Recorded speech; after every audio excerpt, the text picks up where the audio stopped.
আমন্ত্রণ জানাচ্ছি বাংলা সংবাদের শুরুতেই জানিয়ে দেব আমাদের হাতে থাকা সর্বশেষ আপডেট বাংলা সংবাদ। দাঁড়িয়ে থেকে ছাত্র জনতার উপর গুলির নির্দেশ দেন এডিসি আক্তরুল। ভারত খুনি হাসিনা পরাজয়ে প্রতিশোধ নিচ্ছে দাবি চরমনাই পীরের। সর্বশেষ জানিয়ে দেব সালমান এফ রহমান, আনিসুল হক, দীপুমণি ও জিয়াউল হাসান ফের রিমান্ডে। শুনছিলেন সংবাদ শিরোনাম, এখন বিস্তারিত। তার আগে অনুরোধ থাকবে ভিডিওতে একটি লাইক ও কমেন্টস পেজ জানিয়ে দিন আপনি কোথা থেকে শুনছেন এবং দেখছেন। দাঁড়িয়ে থেকে ছাত্র জনতার উপর গুলির নির্দেশ দেন এডিসি আক্তরুল।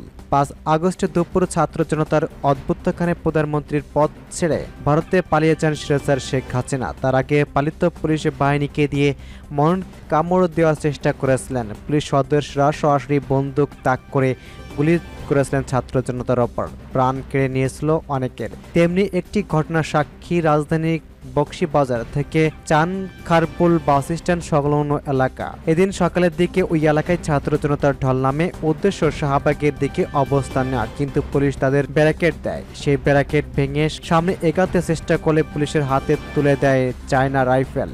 দুপুরের আগেভাগে ছাত্র জনতার উপর নির্বিচারে গুলি চালায় তারা। আর ওই স্পটে দাঁড়িয়ে থেকে ওই গুলির নির্দেশনা দেন শাহ আলম মোহাম্মদ আক্তরুল ইসলাম নামের পুলিশ কর্মকর্তা। এই ভিডিও ফুটেজে এমনটাই দেখা যায়। আক্তরুল ইসলাম ঢাকা মহানগর পুলিশের রমনা বিভাগের সাবেক অতিরিক্ত উপকমিশনার। স্বৈরশাসক শেখ হাসিনার পতনের পর তাকে ডিএমপির সদর দপ্তরে সংযুক্ত করা হয়েছে।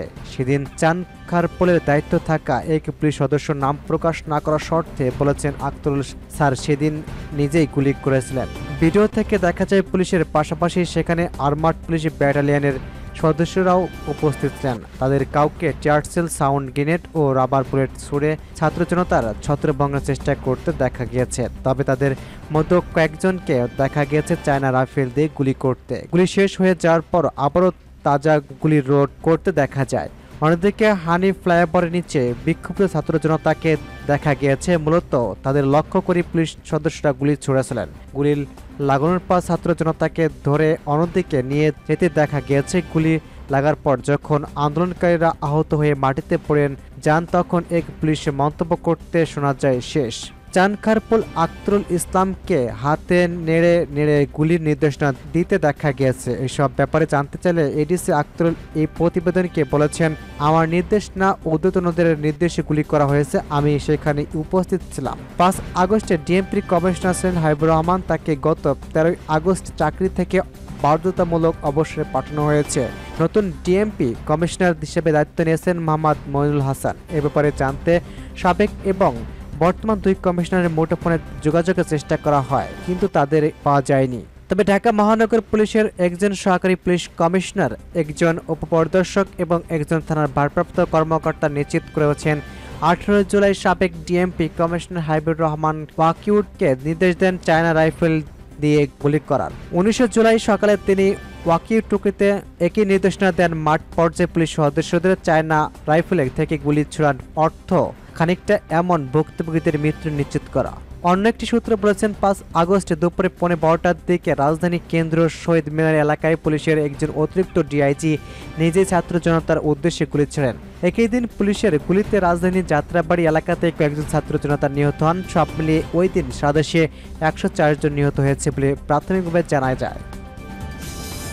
ভারত খুনি হাসিনার পরাজয়ের প্রতিশোধ নিচ্ছে দাবি চরমনাই পীরের। ইসলামী আন্দোলন বাংলাদেশের আমির ও চরমনাই পীর মুফতি সৈয়দ মোহাম্মদ রেজাউল করিম বলেছেন, ভারত পরিকল্পিতভাবে পানি আগ্রাসনের মেতে উঠেছে। তারা বাংলাদেশের স্বাধীনতা সর্বমত বিশ্বাস করে না। তারা এই দেশকে একটি নতজান দাবেদার ও পঙ্গু রাষ্ট্র হিসেবে দেখতে চায়। তিনি বলেছেন, ভারত আন্তর্জাতিক নদীর আইন লঙ্ঘন করে বাঁধ খুলে দিয়েছে, কৃত্রিম বন্যা পরিস্থিতি সৃষ্টি করে দিল্লি খুনি হাসিনার পরাজয়ে প্রতিশোধ নিচ্ছে।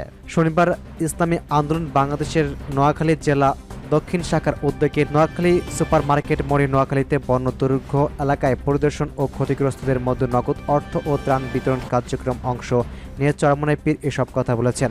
ভারতের পানি ন্যায্য হিসাব থেকে বঞ্চিত করে তিনি প্রতি বছর বর্ষাকালে চুবিয়ে ও শুকনোকালে শুকিয়ে মার্চে অভিযোগ তুলে চরমনায় পীর বলেছেন। এই জন্য আন্তর্জাতিক আদালতে বাংলাদেশ সরকারকে মামলা করে অধিকার আদায় করতে হবে, আন্তর্জাতিক বিষয়টি উত্থাপন করতে হবে। প্রধানমন্ত্রী বলেছেন, আজকে বিপ্লবাত্মক ষড়যন্ত্র হচ্ছে দেশের বিরুদ্ধে, দেশের তরুণদের অর্জিত বিপ্লবের বিরুদ্ধে। জনগণকে সজাগ থেকে অর্জিত বিপ্লব সুফল না পাওয়া পর্যন্ত যার যার জায়গা থেকে দায়িত্ব পালন করতে হবে। বানবাসী মানুষের জন্য সৈয়দ মোহাম্মদ ফজল করিম গভীর উদ্বেগ প্রকাশ করে বলেছেন, বন্ধু রাষ্ট্র ভারতের পানিতে আজকে আমরা ডুবে মারতেছি, হু হু করে পানি বাড়ছে।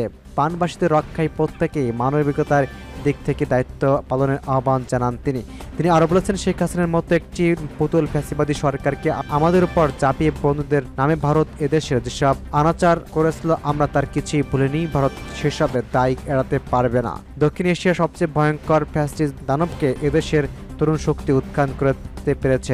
তরুণদের এই শক্তির মর্ম ভারত যত তাড়াতাড়ি বুঝবে ততই তাদের মঙ্গল।